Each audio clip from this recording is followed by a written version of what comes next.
छौरी हमरा बना ले तू सैया ठंडी में सटल रहबौगे गे छौरी हमरा बना ले तू सैया ठंडी में सटल रहबौगे सटल रहबौगे जाई में डटल रहबौगे गे छौरी हमरा बना ले तू सैया ठंडी में सटल रहबौगे गे छौरी हमरा बना ले तू सैया ठंडी में सटल रहबौगे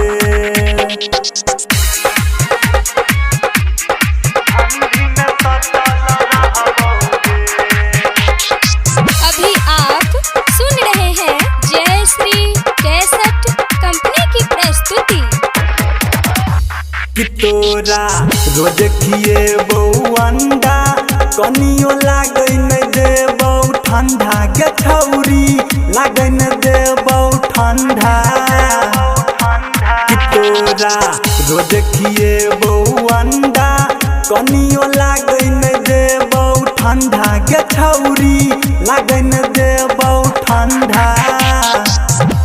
कि तोरा पाजा में पकड़ के बेड पर सुतल रहबौगे गे छौरी हमरा बना ले तू सैया ठंडी में सटल रहबौगे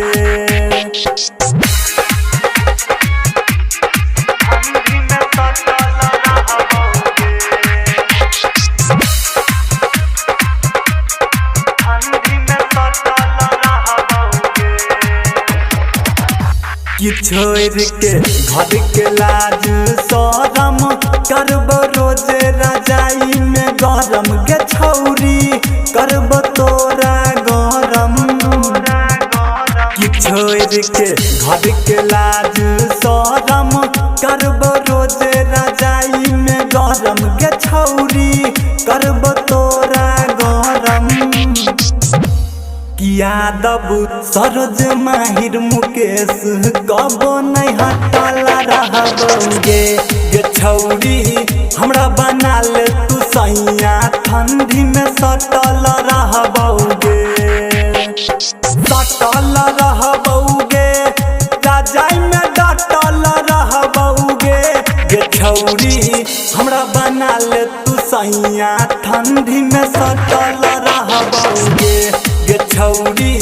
हमरा बना ले तू सैया ठंडी में सटल